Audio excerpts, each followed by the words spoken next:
The galaxy had 1,000 names for fear, but none of them prepared the conclave of aligned species for what they witnessed on the 42nd day of the Celestra Accords. Ambassador Zyriel Thas of the Corvani Collective, a being whose bioluminescent skin shifted between indigo and pale gold depending on emotional state, sat at the curved summit table and studied the humans with 3 sets of compound eyes. The humans had arrived late, as they always did, in their blunt-nosed transport ships that hummed at a frequency no other species found comfortable. They called their ships names like things that mattered: the Resolute, the Patience, the Broken Shore. The human delegation consisted of 4 individuals. First was Commander Asham Wendavas, a tall woman from the Kenyan Orbital Consortium whose jaw was set like reinforced titanium and who had reportedly once negotiated the surrender of an entire Dravik battle group with nothing but a handheld translator and silence. Beside her sat Dr. Oren Castellan-Reyes, the mission's chief scientist, a compact man with a shaved head and eyes that moved too fast, cataloging everything, missing nothing. The third human was a young woman named Priya Sokand, barely 24 by galactic standard years, who served as the delegation's communications analyst and who had, according to intelligence reports, decoded the Vorath signal cipher in 11 hours when a team of Corvani mathematicians had needed 6 weeks. The fourth was simply called the Admiral, Joran Kasparekman, a heavy-set man with silver-streaked hair, who had not spoken once in the first 3 days of the summit and who sat with his hands folded on the table as if he were waiting for something everyone else had missed.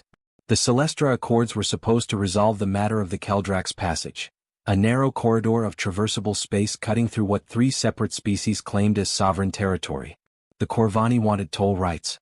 The Sethavari Imperium wanted it militarized. The Munch Drift, a loose confederation of nomadic traders, wanted it open and free. The humans had been invited as neutral observers and mediators. That had been the plan. The crisis began when High Speaker Yuvith of the Sethavari Imperium, a rigid, ceremonially robed being who communicated through a translator box that converted his subsonic vocalizations into standard galactic common, rose from his seat on the 42nd day and placed on the table a document that changed everything. The Sethavari Imperium, Yuvith announced, has completed its legal survey of the Keldrax Passage, utilizing the Celestra Compact's own cartographic records from the year of the Third Consolidation. Our findings are conclusive. The passage falls entirely within our historical boundary markers. All other claims are, under compact law, nullified. The chamber erupted. Zyriel Thas felt his skin flush to deep crimson, the Corvani equivalent of rage. The Munch Drift representative, a being named Osilithfar, knocked over its water vessel. 3 delegations began shouting simultaneously in 4 different languages. Security drones hummed to alert status along the chamber's upper gallery. Commander Asham Wendavas did not move. She sat perfectly still through 47 seconds of chaos. Priya Sokand quietly counted, and then she raised one hand. Not in the way of someone demanding silence. In the way of someone who had already made a decision. Dr. Castellan-Reyes, she said, her voice low but somehow cutting through the noise the way a signal cuts through static. Would you like to explain what we found? Oren Castellan-Reyes opened a data tablet and slid it to the center of the table. The projection bloomed above it. A star map, dense with annotation, cross-referenced with records that bore the seals of 4 different archival institutions, including the Sethavari Imperium's own historical ministry. The survey document High Speaker Yuvith has presented, Oren said calmly, uses cartographic records that were updated in the Third Consolidation, but the update itself was applied to a data set that contained a transcription error introduced in the Second Consolidation, 312 years ago. The error shifted the boundary marker of Sector 7 Theta by 0.003 arc degrees. In deep space cartography, that represents approximately 46 million kilometers. The Keldrax Passage, under accurate pre-error coordinates, does not fall within Sethavari historical boundaries. It falls in unclaimed neutral space. The silence that followed was a living thing. High Speaker Yuvitha's translator box emitted a sound that had no galactic common equivalent, something between a warning and a threat. These claims are unverifiable without. They are already verified, Priya Sokand said, and her voice was so calm it made the room colder. We submitted our findings to the Celestra Compact's independent archive node at 0300 station time this morning. The acknowledgement receipt is time-stamped. The archive has already flagged the Sethavari survey document as containing a derivative error. This is a matter of public record as of 47 minutes ago. The humans had not come as observers. They had come prepared.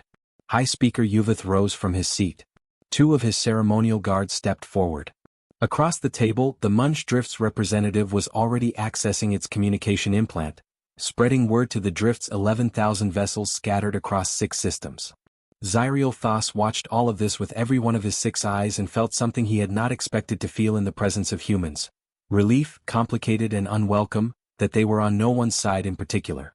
Admiral Joran Kasparek Mun finally spoke.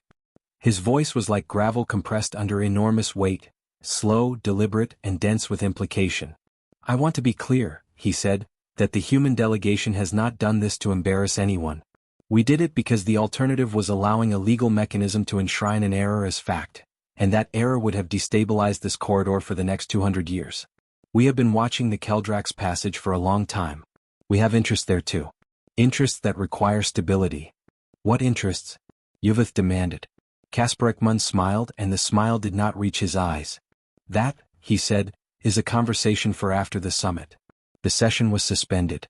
But as the delegations filed out into the station's high-ceilinged corridors, every diplomat, every aide, every intelligence operative in the room understood that the Celestra Accords had just shifted, silently, permanently, into something none of them had planned for. The humans had not raised their voices. They had not made threats. They had simply arrived with the truth already loaded, and they had waited for exactly the right moment to use it. In the observation gallery above the chamber, a young Corvani analyst named Sareth pressed her 4-fingered hand to the cold transparite window and watched the human delegation walk out together, unhurried, speaking quietly among themselves. "How long were they preparing for this?" she asked her supervisor. The older Corvani said nothing for a long time. "Then, that is the question, isn't it?" Outside the station's viewports, the stars held their silence. And in the Keldrax passage 40 light-years away, 3 human survey vessels, flagged as scientific research craft, continued their quiet work, mapping every kilometer of a corridor the galaxy had just discovered nobody actually owned. Osilithfar had lived aboard the Sorrowless Current for 61 years and had never once allowed a non-drift being into the navigation sanctum. The navigation sanctum was, by Munch tradition, sacred, a space where starlight came in through unfiltered portholes and where the drift's most sensitive course calculations were laid bare, visible to anyone with the knowledge to read them. Priya Sokan stood in the middle of it now, barefoot as Munch custom required, looking at the star charts with an expression Osilithfar could not categorize. She had asked for the meeting 3 hours after the summit suspension. She had sent no formal communication. She had simply appeared at the drift's docking collar with a small food offering wrapped in a leaf from what she called a tulsi plant, which was apparently considered a gesture of good faith among humans from certain Earth regions, and asked if Osilithfar had time to speak. The food offering was so unexpected, so outside the standard diplomatic protocol, that the drift's security officer had simply stood aside without being asked. "You are looking at the secondary routes?" Osilithfar observed. The Munch drift's leader was bipedal, covered in fine bronze-tinted scales that caught the starlight, with a face that expressed emotion primarily through the dilation of 2 large amber eyes. "You recognize them without being told. The passage has 4 traversable corridors," Priya said. "The main route everyone's been arguing about, and 3 secondary routes that branch off toward the Anavari cloud. The secondary routes are harder to navigate but faster if you know the gravitational drift patterns. The Munch do." She paused.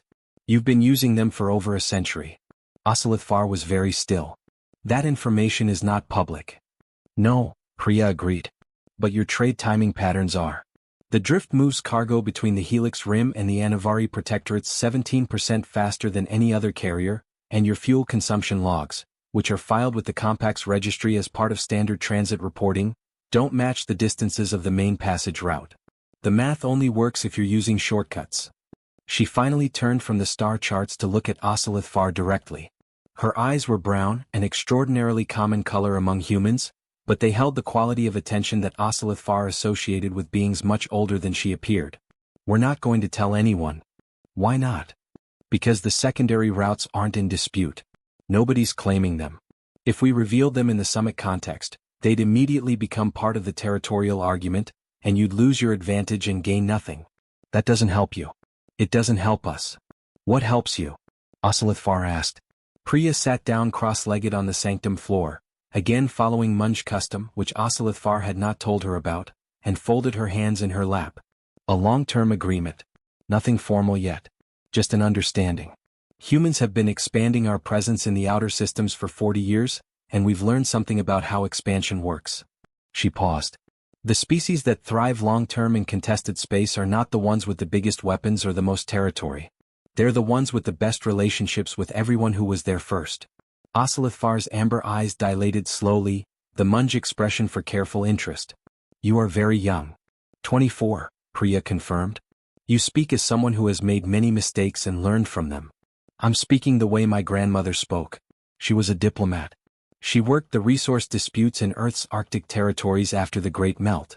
She told me that the most dangerous thing in any negotiation is the person who hasn't done their homework, but the second most dangerous thing is the person who has done their homework but thinks that's enough. Priya smiled slightly. You have to understand what the other side actually needs. Not what they're asking for. What they need.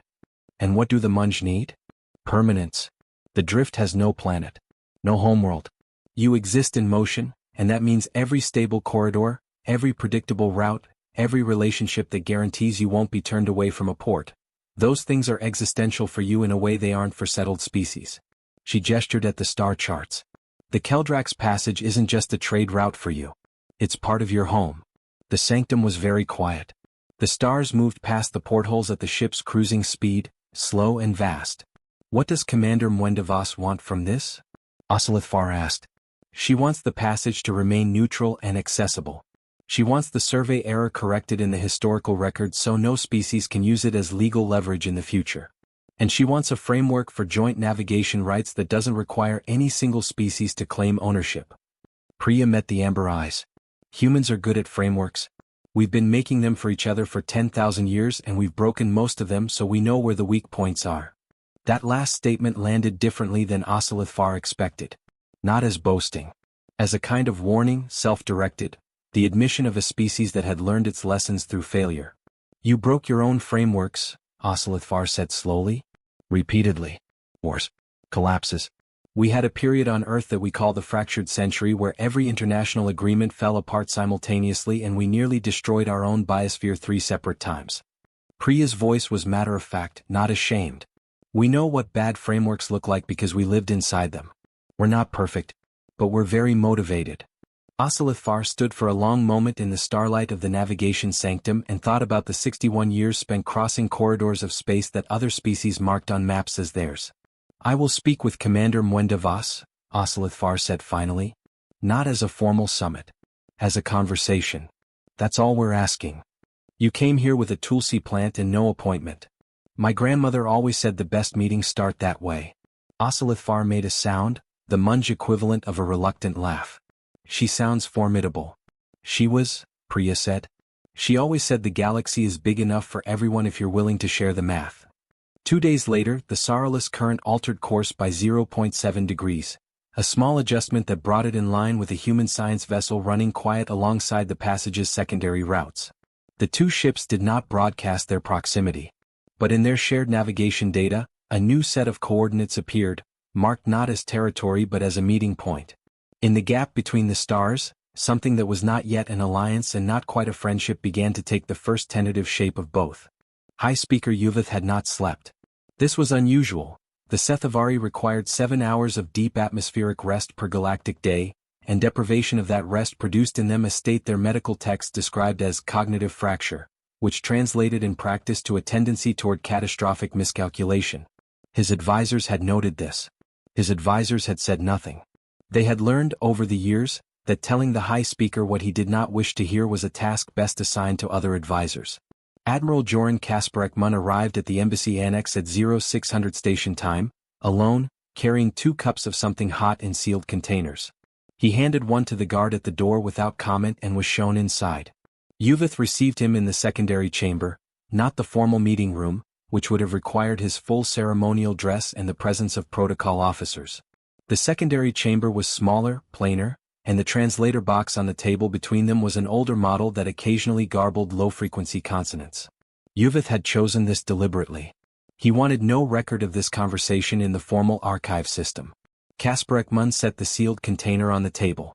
Coffee, he said. Human drink. You don't have to try it. I brought it because I always find these conversations easier with something warm in my hands. Habit. Yuvith's translator box rendered this, after a pause, as approximately accurate. The High Speaker examined the container without touching it. You have not requested a formal session, Yuvith said. No. You are here without a delegation. Yes. This is irregular. High Speaker, Casper Ekman said, I spent 31 years in the human military before I transitioned to diplomatic roles. In that time, I sat across from approximately 240 adversaries who had just realized they were in a position they hadn't planned for. The ones who came out of it intact were the ones who found a way to talk before the formal mechanisms locked everything into place. He wrapped both hands around his coffee container. You're in a position you didn't plan for. Yuvith's subsonic vocalization registered at a frequency the translator box interpreted as measured anger. The Sethavari Imperium does not require the counsel of. The survey document is already flagged in the archive, Casper Ekman said, not unkindly. That can't be undone. The error is on record. What happens next depends entirely on how the Imperium responds to that record, and I thought you might want to have a conversation about options before the formal sessions resume in 6 hours. There was a long silence. The Sethavari Imperium was one of the oldest spacefaring civilizations in the Compact. Older than the Corvani by 3 centuries, older than humanity by almost 8. Their legal and historical archives were the most comprehensive in known space. It was precisely that comprehensiveness that had made the discovery so devastating. They had not falsified the record. They had simply built 200 years of legal precedent on top of a mistake they had never caught, and now the mistake was visible to everyone. What options? Yuvith said flatly. 3, Casper Ekman said. He held up one thick finger. First option, the Imperium contests the archive flag. You argue that the pre-error coordinates are the accepted standard under compact precedent, regardless of origin. This is a legitimate legal argument and you might win it, probably not, but you might. The cost is a long dispute process during which the passage remains in legal limbo, trade is disrupted, and the Imperium spends considerable political capital on a fight that a majority of compact members will view as bad faith. He held up a second finger. Second option, the Imperium accepts the archive flag and withdraws the survey document, framing it publicly as a demonstration of the Imperium's commitment to archival accuracy and legal integrity. You take the short-term reputational hit for the error, but you establish yourselves as the species that corrected the record rather than defended the mistake. Long-term, that's worth something. Yuvith's skin tone shifted slightly, the Sethavari equivalent of controlled attention. And the third option? You work with us. Casper Ekman set down his coffee. The Sethavari Imperium has a legitimate interest in the Keldrax passage. Not ownership, but security. Your border systems are exposed along that corridor. Any instability in the passage creates a vulnerability for you. That's real, and it's something the neutral space framework we're proposing can actually address better than territorial control, because territorial control requires you to maintain it, and maintenance in contested deep space is expensive. What does the human delegation receive in exchange? Navigation cooperation. The Imperium has mapped more deep space than any other species in the Compact. We're 40 years into our expansion and we're working with survey data that has gaps. Casper Ekman shrugged. We're willing to say that plainly. We have gaps. You have information. That's a trade. Yuvith was quiet for a long time.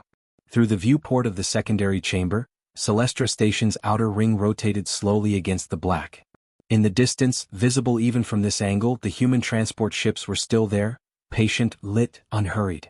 Why did your delegation come prepared? Yuvith asked. This summit was announced 6 months ago. The survey document was only completed 4 months ago. You could not have known. We didn't know about your survey document, Casper Ekman said. We knew about the original error. Our archivists found it 14 years ago while cross-referencing compact historical data for a different project entirely.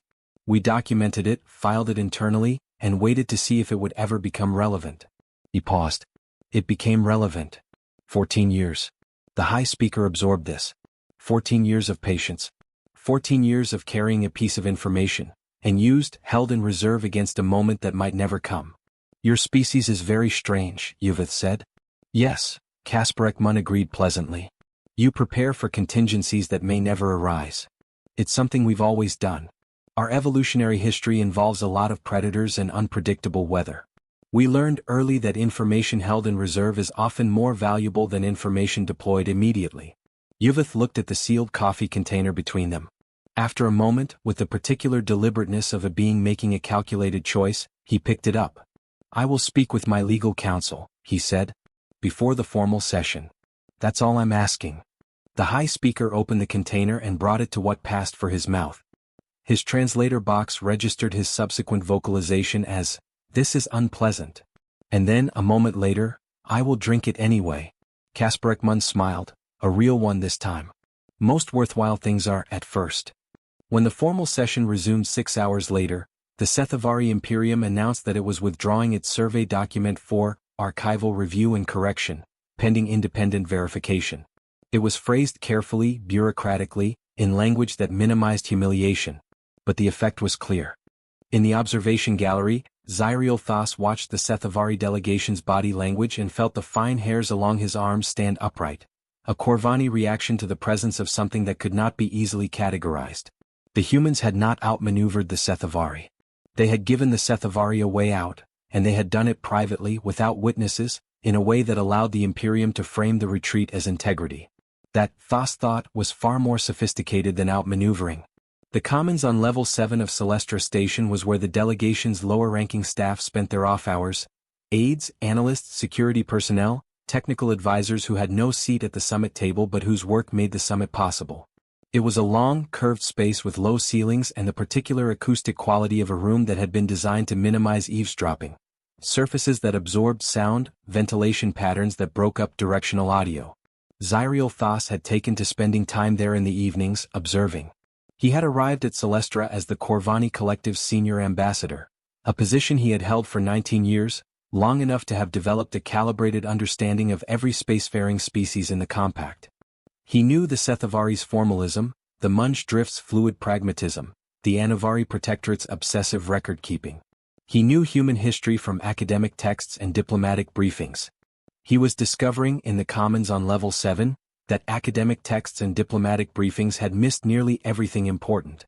The human junior staff were astonishing. Not in the way he had expected, not in the way of beings who carried themselves with the awareness of their species' growing power, or who displayed the particular arrogance of a civilization ascending. They were astonishing in a quieter way. They were curious. Relentlessly, indiscriminately, almost helplessly curious. A human technician named Bram Wolseley Chanda was currently sitting across from a Munch maintenance worker named Thrill of Waters, learning, apparently for purely personal interest, how the Munch performed emergency hull repairs using organic resin compounds secreted by a species of symbiotic organism they carried in sealed tanks aboard every drift vessel.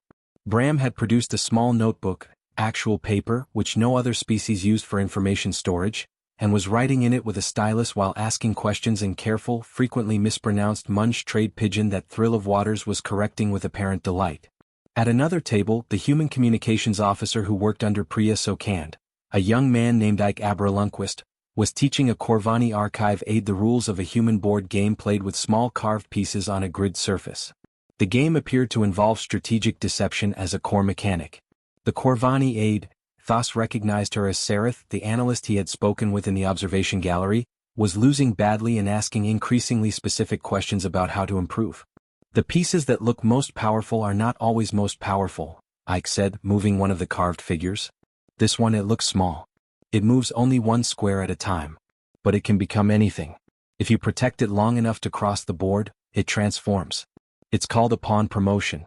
The game is partly about knowing which pieces to sacrifice and which to protect until they can change." Sereth studied the board. "This is a metaphor for something." "It's a metaphor for everything," Ike said cheerfully. Thas watched this exchange and felt the particular discomfort of a being confronted with a pattern he had not recognized until it was shown to him directly. The humans did not only prepare strategically. They prepared personally. Every one of their staff who had mingled in the Commons had, within 48 hours, formed apparently genuine, connections with members of other delegations. Not transactional connections.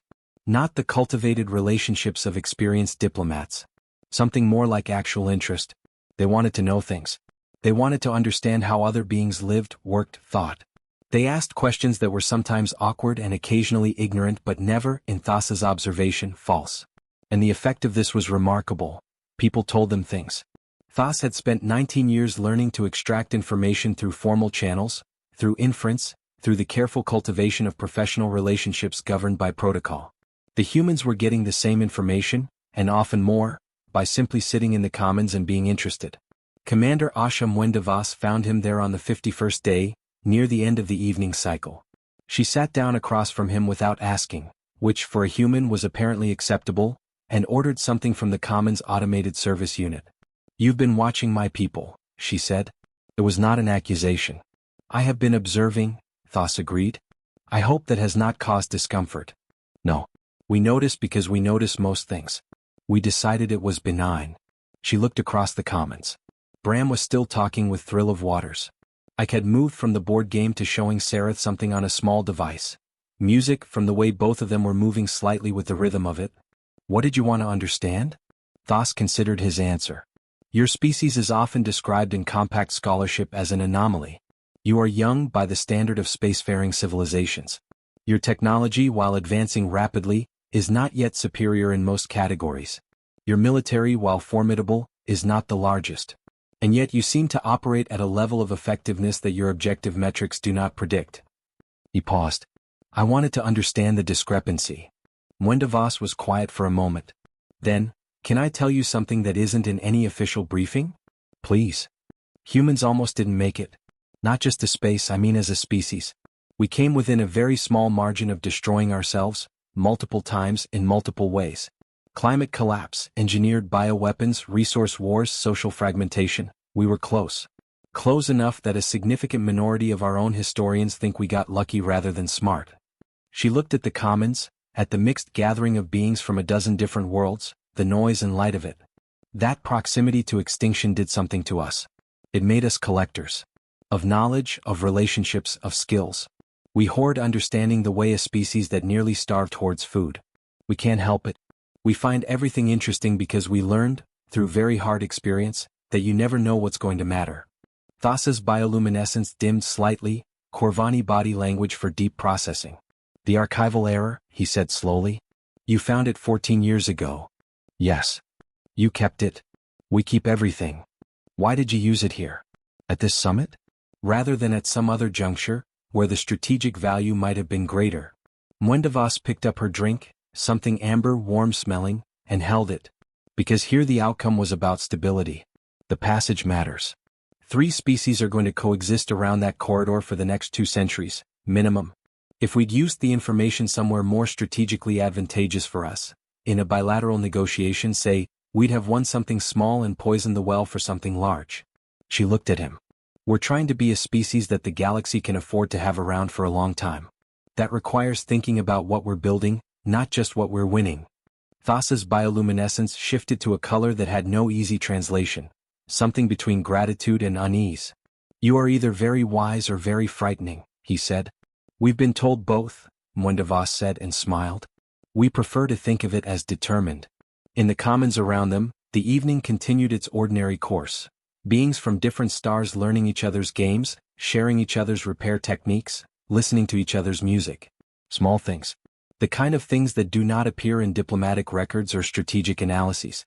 The kind of things that Thos was beginning to understand were exactly the point. The gallery was full. This was unusual. The Celestra Accords had drawn observers from 23 member species of the Compact, but attendance at the formal sessions had been sparse. Most delegations sent junior staff to monitor proceedings while their senior representatives worked the corridors and private meeting rooms where the real business happened. But word had moved through the station in the preceding 48 hours, carried in the particular frequency of diplomatic rumor. Something was going to happen at the final session. Something no one had been briefed on. Sareth had told Zyriel Thos. Thos had told the Corvani Collective's observer team. The observer team had told their counterparts in 6 other delegations. By the time the final session convened, the gallery above the main forum chamber held 112 beings from 31 different worlds, standing in the kind of silence that precedes something important. The human delegation entered last, as they had throughout the summit. Commander Asha Mwendavos, Dr. Oren Castellan Reyes, Priya Sokand, Admiral Joran Kasparekmun. They took their seats. Kasparekmun set his hands on the table in the same position he had held them at the first session. The presiding officer of the Compact, a long-tenured Anavari administrator named Velithsur, whose species communicated through color pattern displays across their wide, flat bodies and who required a complex translation system to participate in audio-based discourse, opened the session and invited proposals for the final framework document. What followed was, by the standards of galactic diplomacy, a quiet miracle. Priya Sokan presented the navigation rights framework, a document that ran to 63 pages and had been built, section by section, over the previous 16 days in conversations across every corridor, commons table and private chamber on the station. It did not assign ownership of the Keldrax passage to anyone. Instead, it established a cooperative navigation zone, jointly administered, with a 9-member oversight council representing all interested parties, including, in a provision that had surprised nearly everyone, the Munch Drift, who had never previously been granted formal administrative standing in any compact mechanism. The secondary routes, the ones the Drift had been using for a century, were formally charted and registered not as Drift property but as Drift-navigated corridors, granting them preferential transit rights without requiring any species to cede sovereignty over space they hadn't claimed in the first place. The Sethavari Imperium, in exchange for withdrawing the disputed survey document, received 3 things: a formal acknowledgement in the framework that the passage's security was a legitimate concern for the Imperium's border systems, a joint patrol agreement that gave Sethavari vessels regular presence in the zone under cooperative rather than unilateral authority, and, quietly, buried in an appendix that most delegations had not yet read, a data-sharing agreement with the human delegations. Archival Division, providing the Imperium's historical ministry with human-developed error-checking methodology for historical surveys.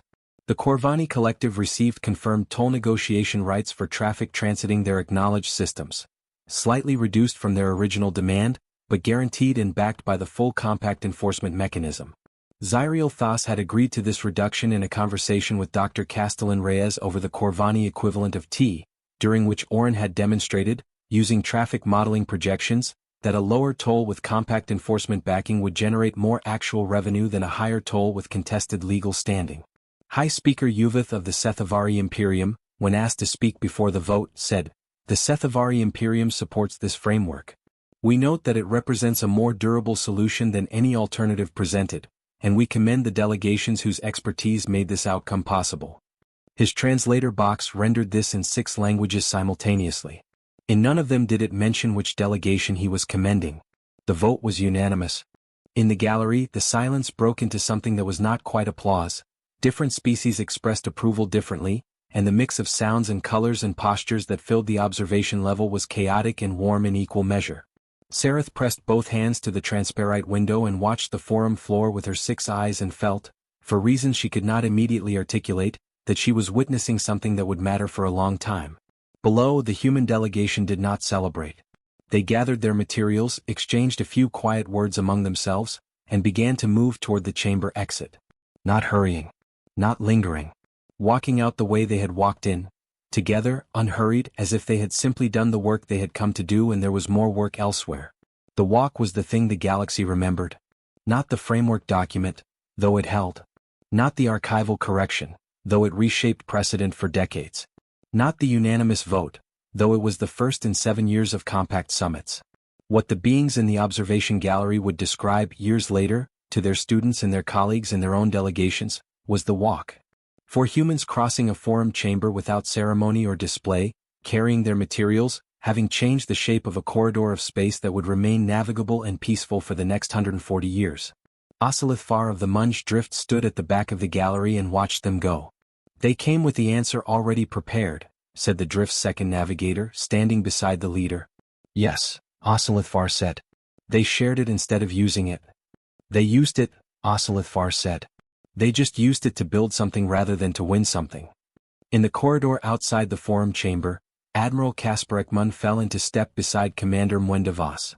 "The data-sharing agreement with the Sethavari Historical Ministry," he said quietly. "Your call or Oren's?" "Priya's," Mwendavas said. Casper Ekman was quiet for a moment.